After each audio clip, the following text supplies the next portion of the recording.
नमस्कार। म आज चाहिँ यो ट्विन टु ट्विन ट्रान्सफ्युजन जुम्ल्या पेटमा बच्चा भएकोमा एउटा बच्चाबाट अर्को बच्चामा रगत जाने, एउटा बच्चाले अर्को बच्चाको रगत तान्ने समस्यालाई चाहिँ ट्विन टु ट्विन ट्रान्सफ्युजन भन्छन्। यसमा चाहिँ ट्विन त हुनै पर्यो, सेम सेक्सको हुन्छ, किन मोनोजाइगोटिक ट्विनमा हुन्छ यो। र एउटा बच्चामा रगत बाक्लो हुन्छ, अर्को बच्चामा रगत पातलो हुन्छ, कम हुन्छ, र एउटा बच्चा मोटो हुन्छ, अर्को बच्चा दुब्लो हुन्छ। र यो समस्या चाहिँ भइसकेपछि यसको उपचारको जरुरी छ र यसको उपचार विभिन्न तरिकाले गर्न सकिन्छ कि यसको आउटकम कहिलेकाहीँ नराम्रो पनि आउन सक्छ। र मैले एउटा चाहिँ बिरामीको बारेमा म बताउन गइरहेको छु। एकजना बिरामी म कहाँ चाहिँ 23 हप्तामा आउनुभयो।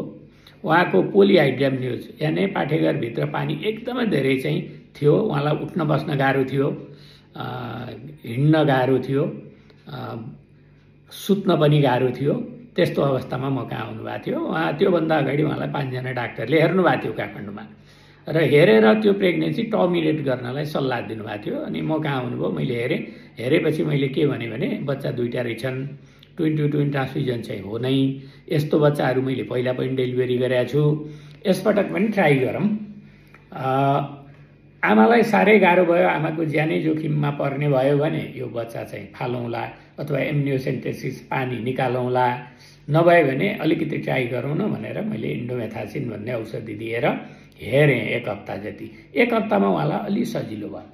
बिचबिचमा पनि 2-3 दिनमा उहाँ आइरहनु भएको थियो, सोध्नुहुन्थ्यो।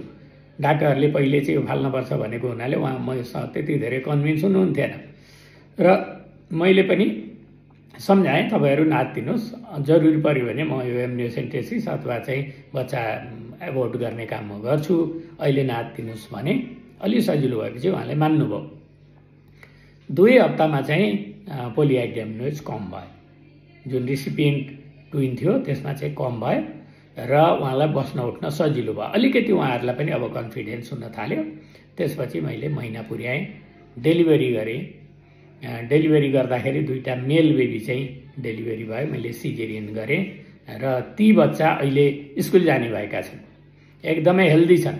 र त्यसो भएर मेरो स्त्रीरोग विशेषज्ञ साथीहरू, प्रसुति विशेषज्ञहरूलाई मेरो के सुझाव छ भने, सल्लाह छ भने, बच्चा टर्मिनेट गरिहाल्ने कुरा चाहिँ सकभर नगरौँ। केही उपायहरू हुन सक्छन् भने हामी उपाय गरौँ।